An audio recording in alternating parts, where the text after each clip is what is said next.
చూస్తారు తలకాయ బయటికి పెట్టి. ఎవరికి ఏ అవకాశం లేదు. 10 ఏళ్ళు మల్లికార్జున్ ఖర్గే గారు, సోనియా గాంధీ గారు, రాహుల్ గాంధీ గారు, ప్రియాంక గాంధీ గారు మనల్నే ఆశీర్వదిస్తారు. మల్లికార్జున్ ఖర్గే సార్ మన పక్కూరే ఏడు గెట్టు దాటితే ఖర్గే సార్కి మనం ఎవరో తెలియదా? సార్ పోవాలి రావాలంటే ఏ నుంచి వాళ్ళు మనూరు వీధి నుంచే కదా పోయేది, అవునా? మరి సార్కి నీళ్ళకి నీళ్ళు పాలకు పాలు తెలియదా? కళ్ళేందో కల్తీ కళ్ళేందో సార్కి తెలియదా? కొడంగల్ సార్కి తెలియదే ఉంది. అందుకే ఎవడు ఎన్నైనా చెప్పండి, ఎవడు ఏమైనా చేయి, ఊకునేది లేదు. మనం కొడంగల్ని బాగా అభివృద్ధి చేసుకుందాం.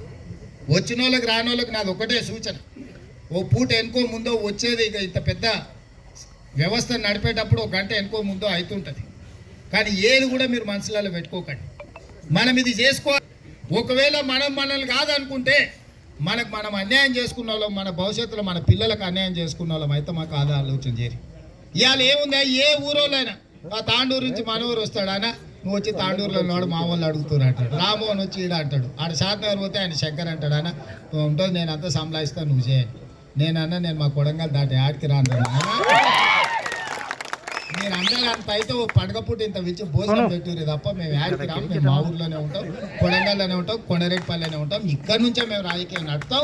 తెలంగాణ రాష్ట్రాన్ని డాక్టర్ గారు చెప్తారు, కలుగుర్తలు కూడా అడుగుతున్నారు.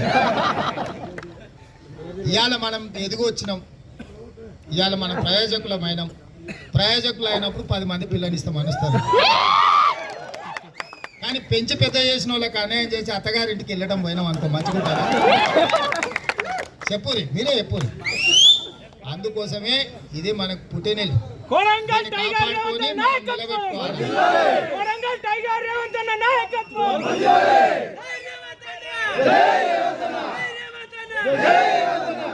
అందుకే మిత్రులారా, మా శరణాప్యం గట్టిగా స్లోగన్ ఇస్తున్నాడు.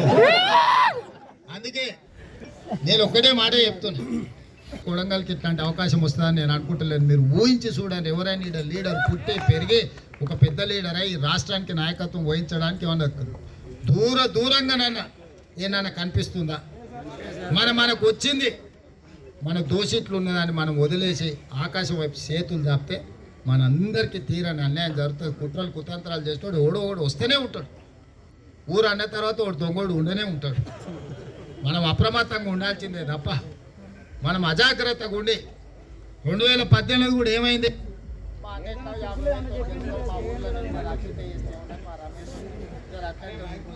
ఆడేమవుతుంది, నారాయణపేటకి ఏమవుతుంది, మత్తాలు ఏమవుతుందని, మోమినాపూర్లో మాకెట్లా వన్ సైడ్ ఉంటుందని ఈయన ఒక దిక్కు పోయాడు. ఇట్లా తలా ఈయన 8,000 తక్కువైంది లెక్క. కానీ మనం అదృష్టం ఏం పోలే. ఎమ్మెల్యే పోతే ఎంపీ ఇచ్చిండు దేవుడు. ఎంపీ ఇస్తే పిసిసి ప్రెసిడెంట్ వచ్చింది, పిసిసి ప్రెసిడెంట్ వస్తే ముఖ్యమంత్రి వచ్చింది.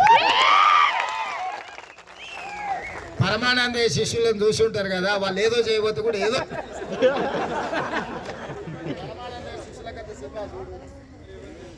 వాళ్ళు ఏది వాళ్ళ ఉద్దేశం చెడు ఉండదు, మంచోళ్ళే ఉంటారు. ఏదో అనుకొని ఏదో చేయబోతే ఏదో ఎత్తగాని చివరికి మంచి అవుతుంది. అట్లనే మనకు కొంతమంది ఏదో అన్యాయం చేస్తున్నాం, రేవంత్ రెడ్డిని దొక్కేస్తున్నాం, అర్ధరాత్రి తలుపులు ఎరగొట్టి పోలీసులు పట్టుకపోయి లోపలైతే ఇక రేవంత్ రెడ్డి ఖతం అయిపోతాడు.